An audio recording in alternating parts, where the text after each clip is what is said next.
My love episode 13. Shivani మరోసారి నిద్రకు ఉపక్రమించింది. ఇక్కడ దేవాన్ష్ మళ్ళీ తన మంచం దగ్గరకు వెళ్ళి పడుకున్నాడు. దేవాన్ష్ నిద్రకు భంగం కలగకుండా శివాని చాలా నిశ్శబ్దంగా పడుకుంది. రాత్రంతా శివాని సోఫాలో సుఖంగా ఉండలేకపోయింది. ఆమెకి మెడ మరియు వీపు నొప్పి ప్రారంభమైంది. రాత్రి నిద్రిస్తున్నప్పుడు కూడా సోఫాలోంచి కార్పెట్పై ఎప్పుడు పడిపోయిందో ఆమెకు తెలియదు. తెల్లవారుజామున దేవాన్ష్ కళ్ళు తెరిచి చూసేసరికి సోఫాకి బదులుగా నేలపై పరిచిన కార్పెట్ మీద శివాని చిన్నపిల్లలో ముడుచుకొని నిద్రపోతుంది. ఈ అమ్మాయి ఎంత చిన్నపిల్లగా ఉందో ఇప్పుడు అతనికి అర్థమైంది. అతను సోఫాలో ఉన్న శివాని దుప్పటిని అందుకొని దానిని కప్పి త్వరగా వాష్రూమ్లోకి వెళ్ళి డ్రెస్ మార్చుకొని తన జిమ్ రూమ్కి వెళ్ళాడు. ఎట్టకేలకు శివాని కళ్ళు తెరిచి చూసేసరికి నేలపై పడిపోయి కనిపించింది. శరీరాన్ని కంట్రోల్ చేసుకుంటూ ఎలాగోలా లేచింది. ఆమె మొహం ఏమాత్రం రిఫ్రెష్గా కనిపించడం లేదు. నిద్ర సరిగా పట్టకపోవడంతో శరీరం అంతా నొప్పిగా అనిపించింది. దీని వెనుక కారణం దేవాన్ష్ మరియు శివానికి మాత్రమే తెలుసు. శివాని లేచి త్వరగా స్నానం చేయడానికి వాష్రూమ్కి వెళ్ళింది. తొందరగా స్నానం చేసి రెడీ అయి వేదిక రూమ్కి వచ్చింది. వేదిక ఇంకా నిద్రలోనే ఉంది. శివాని వేదికను ప్రేమగా లేపి ఎత్తుకొని బ్రష్ చేసి తనతో పాటు కిందకు తీసుకొచ్చింది. ఇక్కడ దేవాన్ష్ కూడా జిమ్ నుండి నేరుగా తన గదికి వెళ్ళి ఫ్రెష్ అప్ అయ్యాడు. నిన్నటికి తన కొన్ని సమావేశాలను వాయిదా వేసినందున ఈరోజు త్వరగా ఆఫీస్కి వెళ్లాల్సి ఉంది. వాష్రూమ్ నుండి బయటకు వచ్చిన దేవాన్ష్ తలుపు తీయగానే ఎదురుగా కనిపించిన దృశ్యం చూసి కోపంగా అరిచాడు శివాని అని. దేవాన్ష్ గొంతు ఆమె చెవుల్లోకి చేరగానే ఆమె మనసులో వెంటనే మెదిలిన ఆలోచన నేనేం తప్పు చేశాను ఇప్పుడు అని అనుకొని వెంటనే గదివైపు పరిగెత్తింది. శివాని గదికి చేరుకోగానే దేవాన్ష్ మొహం కోపంతో ఎర్రపడిపోయింది. ఆమె వెంటనే అతన్ని అడిగింది, ఇప్పుడు నేనేం చేశాను అని. దేవాన్ష్ బెడ్ వైపు చూపిస్తూ తడి టవల్ను బెడ్ మీద వదలకూడని నీకెవరూ నేర్పించలేదా అని అడిగాడు. అయితే నా కోసం ఒక పని చెయ్యి. నీతో కలిసి ఉండడానికి నాకు ఒక రూల్ బుక్ ఇవ్వు. నీకేం కోపం తెప్పించకుండా నేను దానిని ఖచ్చితంగా పాటిస్తాను. నేను ఇప్పటికే చాలా అలసిపోయాను. కావాలంటే మళ్ళీ టైం చూసి ఇలానే చేస్తాను. అప్పుడు నన్ను తిట్టే అవకాశాన్ని వదులుకోవద్దు అని చెప్తూ ఇంకా నేను ఈ రాత్రి మంచం మీద పడుకుంటానని చెప్పింది. ఎందుకంటే ఆమె రాత్రంతా సరిగ్గా నిద్ర పట్టక. సరే, నాకేం ఇబ్బంది లేదు. నువ్వు నా బెడ్లో నాతో పడుకోవాలనుకుంటే పడుకో, కానీ నేను నా లిమిట్స్ దాటిపోయానని మాత్రం చెప్పకు అని సమాధానం చెప్పాడు దేవాన్ష్. ఆమెను ఆట పట్టిస్తున్నట్టుగా మాట్లాడుతున్నాడు. నేను మంచం మీద పడుకుంటాను అంటే నేను మీతో పడుకుంటానని కాదు. ఈ రాత్రి మీరు సోఫాలో పడుకోండి, నేను మంచం మీద పడుకుంటాను. నీకేదైనా ప్రాబ్లం ఉంటే నీ గది చాలా పెద్దది కదా, ఇంకో బెడ్ని ఆర్గనైజ్ చేయించుకో అని కోపంగా బదిలిచ్చింది.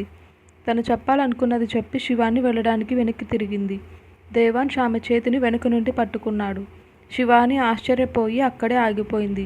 దేవాన్ష్ ఆమెను లాగి ఆమె చేతిని తన చేతిలోకి తీసుకొని, ఇక్కడ ఎక్స్ట్రా బెడ్ లేదు. నువ్వు సోఫాలో కానీ నాతో పాటు బెడ్ మీద కానీ పడుకో. మన గురించి అందరూ చెప్పుకోవడం నాకు ఇష్టం లేదు.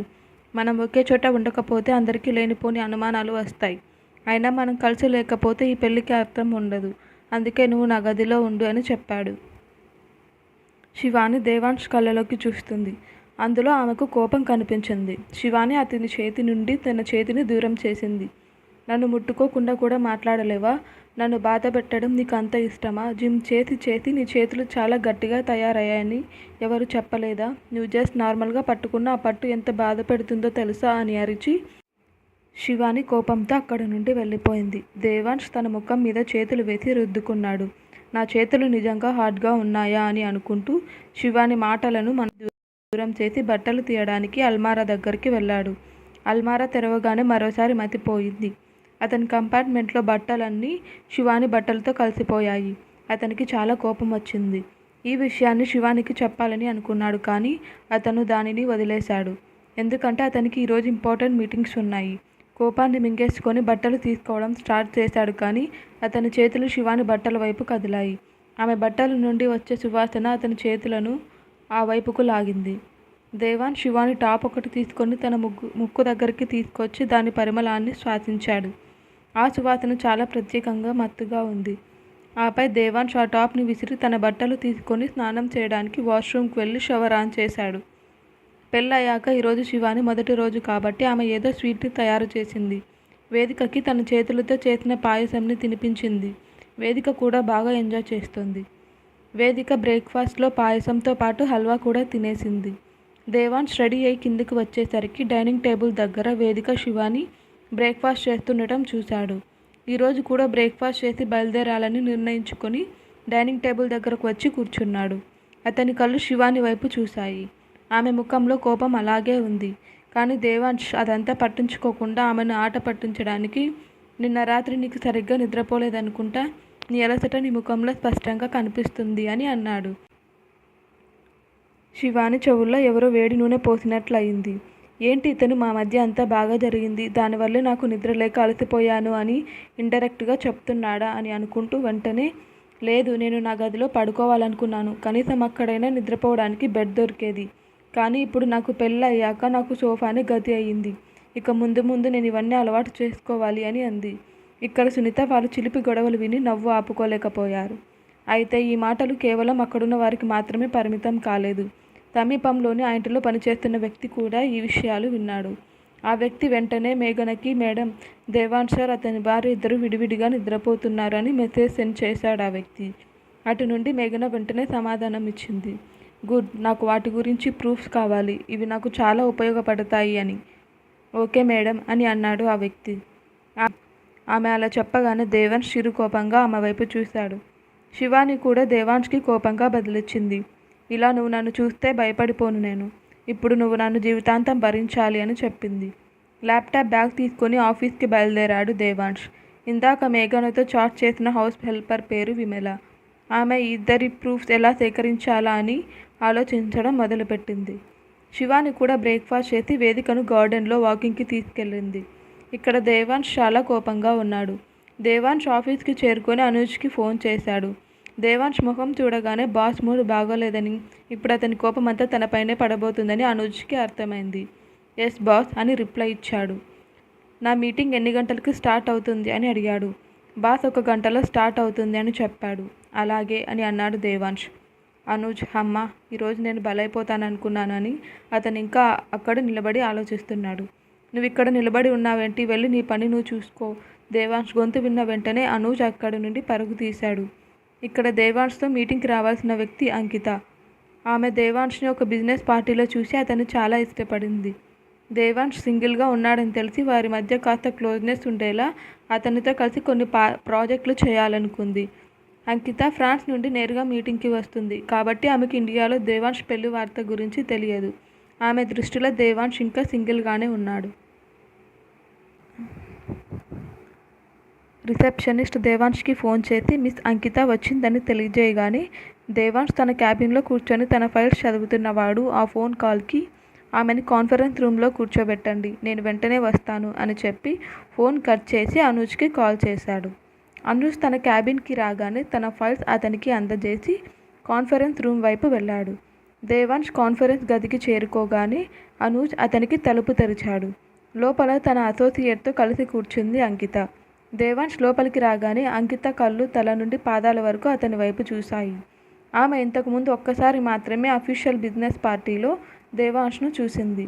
ఇప్పటి వరకు ఆమె సోషల్ మీడియాలో అతనిని అనుసరిస్తుంది. దేవాన్ష్ను చూడగానే అంకిత గుండె చప్పుడు పెరగడం మొదలైంది. దేవాన్ష్ చాలా ఫార్మల్గా వచ్చి అంకితకు షేక్ హ్యాండ్ ఇచ్చాడు.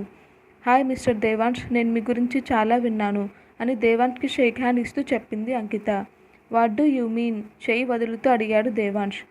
యు ఆర్ డ్యామ్ హ్యాండ్సమ్, సరసంగా చెప్పింది అంకిత. దేవాన్ష్ అది పట్టించుకోకుండా మీటింగ్ స్టార్ట్ చేద్దామా అని అన్నాడు. తప్పకుండా అంటూ తన స్థానంలో కూర్చుంది అంకిత. దేవాన్ష్ మీటింగ్ స్టార్ట్ చేశాడు. అంకిత ఇంకా అతని వైపే చూస్తూనే ఉంది.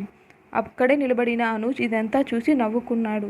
ఇంత రిస్క్ చేస్తున్న ఆమెకు దేవాన్ష్ సార్ గురించి సరిగా తెలియదేమో అని అనుకున్నాడు. దేవాన్ష్ కూడా అనూజ్ని అక్కడే కూర్చోమని చెప్పాడు.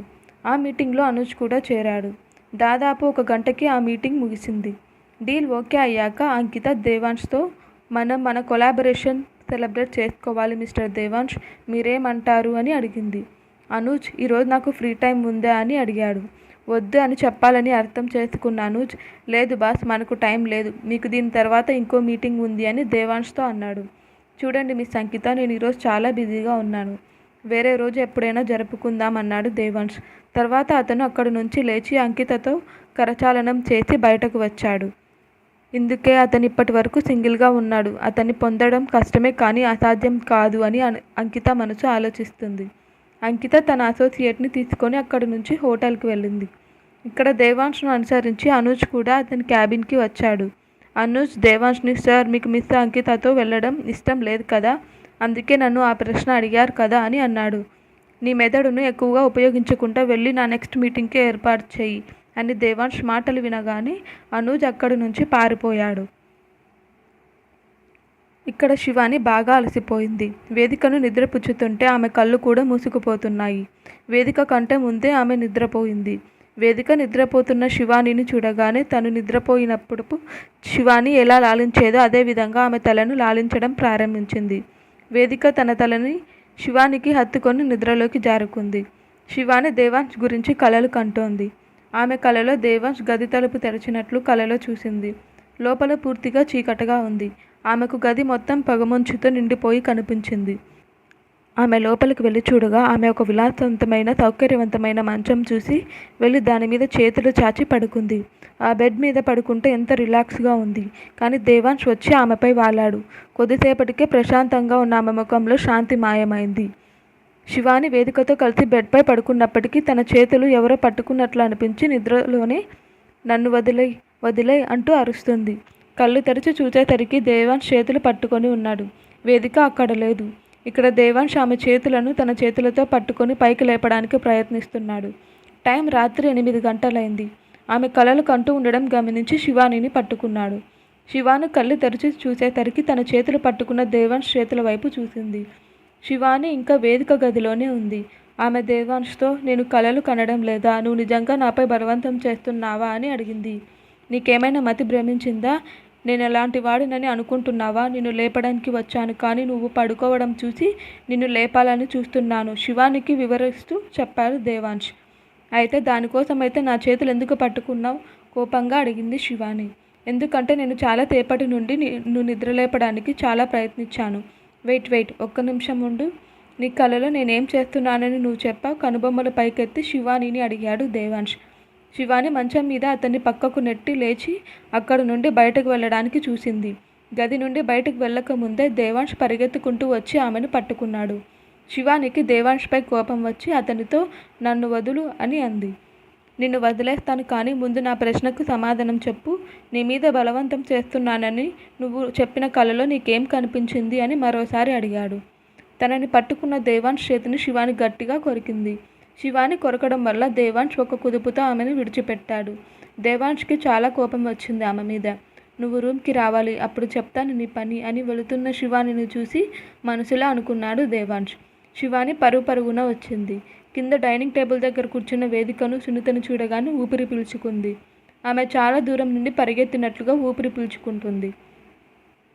సునీత ఆమెను చూసి, శివానమ్మ, ఎందుకు అంతగా ఊపిరి పీల్చుకుంటున్నావు? దేవాంష్ బాబు ఎక్కడ ఉన్నాడు? నిన్ను లేపడానికి వచ్చాడు కదా అని అడిగింది. అతను వస్తున్నాడు, మీ అందరూ భోజనం చేయండి అని చెప్పి శివాని వచ్చి వేదిక దగ్గర కూర్చొని వేదికకు తన చేతులతో తినిపించడం ప్రారంభించింది. దేవాంష్కి తను చేసిన పని వల్ల అతన్ని ఎదుర్కోవడానికి శివానికి చాలా భయంగా ఉంది. తనపై దేవాంష్ ఖచ్చితంగా రివెంజ్ తీర్చుకుంటాడని ఆమెకు తెలుసు. పైనుండి దిగివస్తున్న దేవాంష్ని శివాని దూరం నుండి చూసింది. అతని కళ్ళలో కోపం చూసిన సునీతకి ఇద్దరి మధ్య ఏదో జరిగిందని అర్థమైంది. కానీ ఇద్దరి మధ్య పెద్ద గొడవ అయితే కాదని కూడా గ్రహించింది. శివాని త్వరగా వేదికకు ఫుడ్ తినిపించి తన కోసం రోల్స్ను తయారు చేసి వేదికతో కలిసి తన గదికి వెళ్ళింది. ఈరోజు వేదిక రూమ్లో పడుకోవాలని అనుకుంది. ఎందుకంటే దేవాంష్ కోపాన్ని ఎదుర్కోవాల్సిన పని ఉండదు అని. వేదికను బెడ్ మీద పడుకోబెట్టి తను ఒక పక్కకి పడుకుంది. ఒకవేళ దేవాంష్ వచ్చినా అక్కడ పడుకోకూడదు అని. వేదికను తన పక్కకు జరిపి మిగిలిన బెడ్ అంతా ఆక్రమించుకొని పడుకుంది. ఆమె వేదికను నిద్రపుచ్చింది. నిద్రపోయే ముందు వేదికను చూడటానికి దేవాంష్ తప్పకుండా వస్తాడని ఆమెకు తెలుసు.